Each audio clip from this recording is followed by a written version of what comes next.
امام ذہبی رحمۃ اللہ علیہ کی کتاب ہے میزان الاعتدال. اس کے بعد دوسری کتاب ہے لسان الميزان امام ابن حجر اسقلانی رحمۃ اللہ علیہ. اس کے بعد تیسری کتاب ہے تحفہ اثنا عشریہ. اب یہ ان کتابوں کا انہوں نے حوالہ دیا. تیسرے نمبر پر جس کتاب کا انہوں نے بڑے ہی اعتماد کے ساتھ ذکر کیا ہے وہ ہے علامہ شبلی نعمانی کی کتاب الفاروق. اس کو اب تیسرے نمبر پر میں نے رکھا ہے. چوتھے نمبر پر وہ کتابیں ہیں جن کے لکھنے والے خود متنازع شخصیات ہیں. یعنی کچھ علماء کہتے ہیں کہ یہ شیعہ تھے, کچھ کہتے ہیں وہ سنی تھے.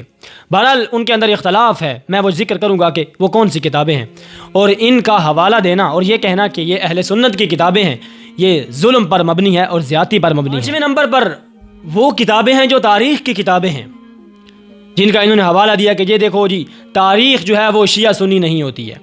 بھائی تاریخ اگر شیعہ سنی نہیں ہوتی ہے تو پھر شیعہ سنی کیا ہوتا ہے؟ تاریخ کی وجہ سے تو شیعہ سنی بنے ہیں, اور کیا ہے؟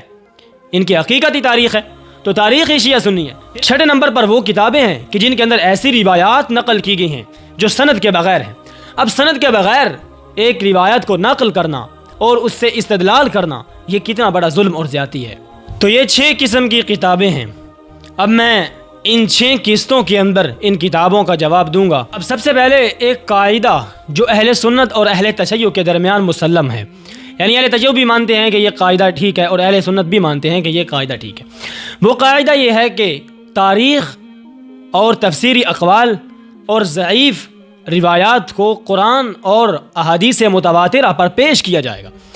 اگر تفسیری اقوال, ضعیف روایات یا تاریخ یہ قرآن اور سنت کے مطابق ہو تو اس کو مان لیا جائے گا, اگر مطابق نہ ہو تو اس کو نہیں مانا جائے گا. یہ دونوں کے درمیان قاعدہ مسلم ہے. اب یہ دیکھیں, میں حوالہ جات ذکر کرتا ہوں آپ کے سامنے. اب یہ دیکھیں, جس وقت یہ قاعدہ مسلم ہے تو پھر یہ کتنا بڑا ظلم ہوگا اور کتنی بڑی زیادتی ہوگی کہ انسان تاریخ کی روایات لے کر مسلمانوں کے ان عقائد کے خلاف پیش کرے جو مسلمانوں کے احادیث متواترہ اور نصوص قطعیہ اور قرآنی آیات اور واضح بینات سے ثابت ہیں.